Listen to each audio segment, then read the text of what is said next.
बेचारे गांव ढाणी से जो लोग आए, गरीब लोग जो न्याय प्राप्ति की आशा से यहाँ पे आए, जैसा आपने कहा, उन लोगों के ऊपर क्या बीती है ये उनका मन जानता है। यहाँ आए और यहाँ पे ताले लगा दिए। पूर्व में भी इस प्रकार की धमकी मिली, जिस पर अगर कठोर कार्रवाई होती और प्रकरण दर्ज कर उस पर कार्रवाई होती तो शायद हो सकता आज का ये जो घटना हुई है नहीं घटित होती। कि इस प्रकार की धमकियों से न तो हमारे जज्बों में फर्क पड़ेगा, न ही भारत की एकता और सुंदरता पे फर्क पड़ेगा। हम एक हैं, हमारी जो एकता की प्राचीर है वो सदियों से अखंड है और ऐसी ही बनी रहेगी। मेल पे सूचना आती है, कोर्ट को उड़ाएंगे, क्योंकि कोर्ट में सुरक्षा नहीं है, इसलिए सुरक्षा बढ़ाई जानी चाहिए। और मैं आपके चैनल में आता हूँ, वकील नहीं डरेगा, आप रोज कितनी भी अफवाहें फैला दो। नमस्कार, मैं मयूर अलवेला और आप देख रहे हैं अलवेला राजस्थान। इस वक्त हम लोग कोर्ट परिसर के बाहर है, जहां आज सुबह ही एक बम मिलने की सूचना मिली थी, जिसके बाद आप देख सकते हैं चारों ओर हड़कंप मच गया और तमाम जो अधिवक्ता साथी हैं वो कोर्ट परिसर के बाहर हैं। पुलिस अंदर अपनी तफ्तीश जांच कर रही है, जांच एजेंसी यहाँ पर आई हुई है, बम ढूंढने की पूरी कोशिश की जा रही है। पर बार बार ये कही है, अरे हर दिन बमरी धमकी मिले, सोमवार दिन तमाम आरोपियों को इंतजार रहता है, क्योंकि काम का मेन दिन होता है और आरोपियों को इंतजार रहता है कि आज जमानत मिलेगा। पर जमानत की जगह मिलती है सूचना बम की। राम जी भाई साहब, कहिए सोमवार दिन सबने आशा रहे कि आज जमानत मिल जाएगा, आज ये काम भी जाएगा, आज ये स्टे मिल जाएगा, और अटे सूचना मिल रही बमरी। ये निश्चित रूप से किसी असामाजिक तत्व द्वारा किया गया कृत्य है, जिसकी घोर शब्दों में निंदा की जानी चाहिए। बार बार इस प्रकार का मजाक ये हमारा पूरे न्यायिक सिस्टम पर एक प्रकार का प्रश्नवाचक चिन्ह खड़ा करता है, हमारे प्रशासन पर प्रश्नवाचक चिन्ह खड़ा करता है। हमारी सुरक्षा जो है वो इतनी लचर है कि एक छोटी सी धमकी के बाद में और सब लोग बाहर आ गए। बेचारे गांव ढाणी से जो लोग आए, गरीब लोग जो न्याय प्राप्ति की आशा से यहाँ पे आए, जैसा आपने कहा, उन लोगों के ऊपर क्या बीती है ये उनका मन जानता है। यहाँ आए और यहाँ पे ताले लगा दिए और सब लोग बाहर आके खड़े हो गए।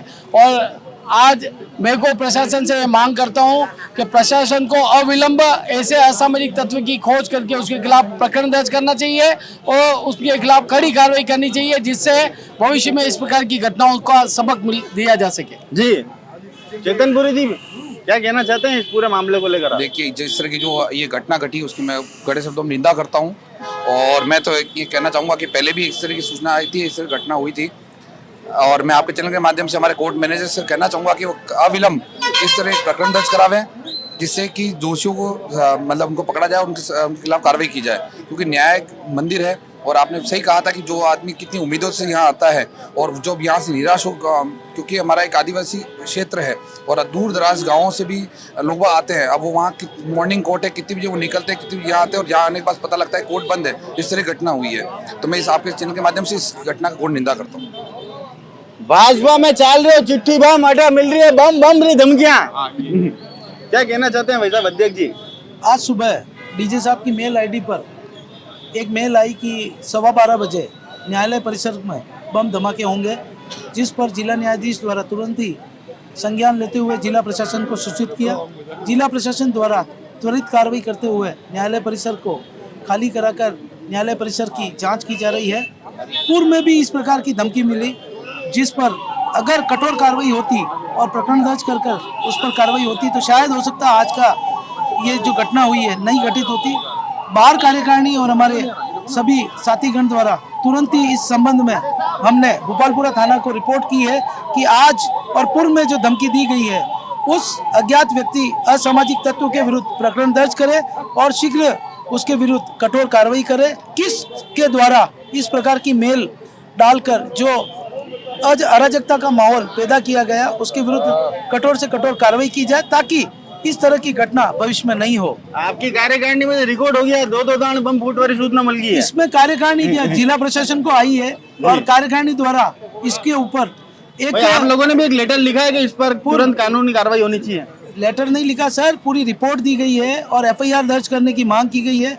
और मैं प्रशासन से अनुरोध करता हूं कि इस रिपोर्ट जो हमने दी गई है उसके ऊपर तुरंत प्रथम सूचना रिपोर्ट दर्ज करें और उस अज्ञात असामाजिक तत्व के विरुद्ध कठोर से कठोर कार्रवाई करें, ताकि भविष्य में इस प्रकार की कोई घटना घटित नहीं हो। जी सर, क्या कहना चाहते हैं इस पूरे मामले को लेकर? बार बार जिस तरह से कोर्ट परिसर को टारगेट बनाया जाता है, एक व्यक्ति जो आशा लेकर आता है हमेशा निराश होकर लौटना पड़ता है और सिर्फ अफवाह मात्र होती है ये सारी घटना है। देखिए, बेशक इस प्रकार की जो अफवाहें होती है और इस प्रकार के जो मेल आते हैं धमकी वाले, उससे कार्य प्रभावित होता है।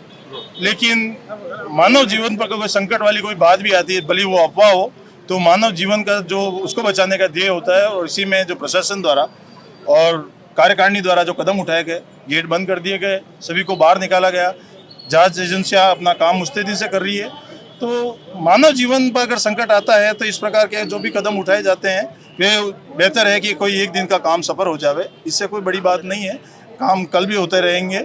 और बात आती है कि इस प्रकार की धमकियाँ, तो जो ये सिरफरे और असामाजिक तत्व तो इस प्रकार की धमकियाँ देते हैं, उसको आपके चैनल के माध्यम से कहना चाहता हूँ कि इस प्रकार की धमकियों से न तो हमारे जज्बों में फर्क पड़ेगा, न ही भारत की एकता और अखंडता पे फर्क पड़ेगा। हम एक हैं, हमारी जो एकता की प्राचीर है वो सदियों से अखंड है और ऐसी ही बनी रहेगी। जी, खंडेलवाल साहब क्या कहना चाहते हैं इस पूरे मामले को देखो, लेकर? आपके चैनल के माध्यम से मैंने पहले भी कहा था कि यह अति संवेदनशील एरिया है और यहाँ पे सुरक्षा के इंतजाम पहले से होने चाहिए कि ऐसे अफवाह है तो ये जो भागदौड़ बचती है ये बचेगी नहीं। अगर आप सुरक्षा की इस दृष्टि से ऐसे कार्य करें, जुडिशरी को देखना चाहिए कि यहाँ पे हर आने जाने वाले की है ना जांच होनी चाहिए कि कौन आ रहा है कौन नहीं जा रहा है। यहाँ पे बिल्कुल ध्यान नहीं है, सभी आप देखो खाली मेल पे सूचना आती है, कोर्ट को उड़ाएंगे क्योंकि कोर्ट में सुरक्षा नहीं है, इसलिए सुरक्षा बढ़ाई जानी चाहिए।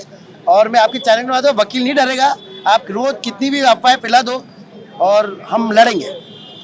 वकील डरेगा नहीं, यहाँ पर लड़ने की बात की जा रही है। और साथ ही में अब लोकेश जी गुजर साहब क्या कहना चाहते हैं इस पूरे मामले को लेकर? सर, आज जैसे ही मुझे अध्यक्ष का फ़ोन आया है कि उदयपुर कोर्ट को पुनः बम सुड़ाने की धमकी दी गई है, जिस पर मैं तुरंत बाहर कार्यालय में हाजिर हुआ और कार्यकारिणी की बैठक की, जिस पर हमने एक साथ ये तय किया कि इस बार हम प्रकरण दर्ज करा कर ही रहेंगे। जिस पर हमने आज ही कुबलपुर थाने के अंदर कार्यकारिणी के लेटर हेड पर ये प्रकरण दर्ज करा दिया है, जिससे क्योंकि धमकी देने वाला पहले भी धमकी दी थी, आज भी धमकी दी गई। लोग यहाँ पे बड़ी अपेक्षा से आते हैं, सोमवार का दिन है, कई सारे काम चलेंगे, काम होगा, वकील भी तैयार होकर आते हैं, ड्यूटी तैयार होकर आते हैं, अधिकारी भी काम करने में आता है, पर अचानक पता चलता है कि बम की अफवाह है। हाँ, पहले ही दिन अगर ऐसा निकल जाए तो सब तो यूं निकले। तो ये काम प्रशासन को पहले कर लेना चाहिए था। जिस समय धमकी दी गई थी पहली बार, तब हम तो बैठ रहे थे प्रशासन को दर्ज करेगा, लेकिन जब प्रशासन ने उनको दर्ज नहीं किया, तब आज मैं, उपाध्यक्ष जी, अध्यक्ष जी, सचिव महोदय, हम सब ने आज चौकी इंचार्ज दलपत सिंह जी ASI साहब है, उनको हमने लेटर हेड पर ये प्रकरण दर्ज करने की और कार्रवाई करने के लिए निवेदन कर दिया गया। जी, मोगरा जी जी, पूर्व अध्यक्ष भी रह चुके हैं और किस तरह से देखते हैं, क्योंकि एक आम व्यक्ति बहुत आशा लेके आता है, सोमवार का दिन था, सभी को आशा थी, आरोपियों को भी आशा थी कि जमानत मिल जाएगी, कुछ लोगों को आशा थी स्टे मिल जाएगा, कुछ को मालूम था स्टे हट जाएगा, पर सूचना मिले बमरी। देखो, बड़े दुख का विषय तो है ही है कि आज करीब 5,000 के आसपास लिटिगेंट्स आए हैं, सभी अपने न्याय के लिए आए हैं, कोई स्टे के लिए आया है, कोई बेल के लिए आया है, कोई दूसरे काम के लिए आया है। तो ये इस तरह की जो अफवाह है या जो भी है, अभी 12:15 बजे तक सारा प्रशासन मुस्तैद हो गया है, सभी जने आ गए हैं। अब ये 12 बजे बाद ही पता पड़ेगा कुछ है या नहीं है, क्योंकि पिछली बार भी धमकी मिली थी और इस बार वापस धमकी मिली है। पिछली बार प्रशासन की ओर से कोई कार्रवाई नहीं की, उसी का परिणति स्वरूप आज वापस दोबारा इस तरह की धमकी मिली है। मैं बार एसोसिएशन के अध्यक्ष और महासचिव पूरी कार्यकारिणी को साधुवाद देना चाहता हूँ कि इन्होंने स्वतः संज्ञान लेते हुए इस प्रकरण में FIR दर्ज कराई है। अगर ये FIR हुई है तो तफ्तीश में सब कुछ सामने आ जाएगा, क्योंकि इस तरह की धमकी मिलना पूरे न्याय पे प्रहार है। तो सारे अधिवक्ता और लिटिगेंट इस घटना से आहत है। इस चीज की पुनरावृत्ति नहीं हो, उसी से हम आशा करते हैं कि वापस ये दोबारा नहीं हो। जी, महेंद्र जी क्या कहना चाहते हैं? बिल्कुल, लिटिगेंट और पक्षकार और सभी वकील आशा लेके आएंगे, आज सोमवार का दिन है, काम करेंगे, परंतु इस प्रकार की अफवाह के कारण समस्या उत्पन्न हो रही है, जिसके संदर्भ में कार्यकारिणी ने निर्णय लेकर त्वरित कार्य करते हुए एक प्रकरण दर्ज करा दिया है, जिस पर संज्ञान लेते हुए पुलिस महकमा किसने धमकी दी है, किसने ये किया है, वो ज्ञान लेकर इस पर कार्रवाई करे। जी, तो तो आप देख सकते हैं कि किस तरह से बिल्कुल आप ये जो कोर्ट परिसर है, न्याय का जो मंदिर कहा जाता है, उस पर यहाँ पर बिल्कुल बंद कर दिया गया है, ताला लगा दिया गया है। अंदर कोई भी कार्य यहाँ पर नहीं चल रहा है। सोमवार का दिन था, तमाम लोग बिल्कुल आशा के साथ कोर्ट परिसर में आने के लिए बेताब थे, अपने न्याय के मंदिर में जाने के लिए बेताब थे, पर यहाँ पर बम की सूचना मिलने से आज पूरा कार्य यहाँ पर बाधित रहा है। और लगातार ये दूसरी घटना यहाँ पर सामने आई है कोर्ट परिसर के अंदर, तो इसको लेकर आज बाहर कार्यकारिणी ने भी यहाँ पर भोपालपुरा थाने में एक एफआईआर दर्ज कराई है। अब ये देखना होगा कि कितने जल्दी आरोपियों की पकड़ यहाँ पर की जाती है। तमाम ऐसी खबरों हमारे जुड़े रहिए। जय हिंद, जय भारत, जय मेवाड़।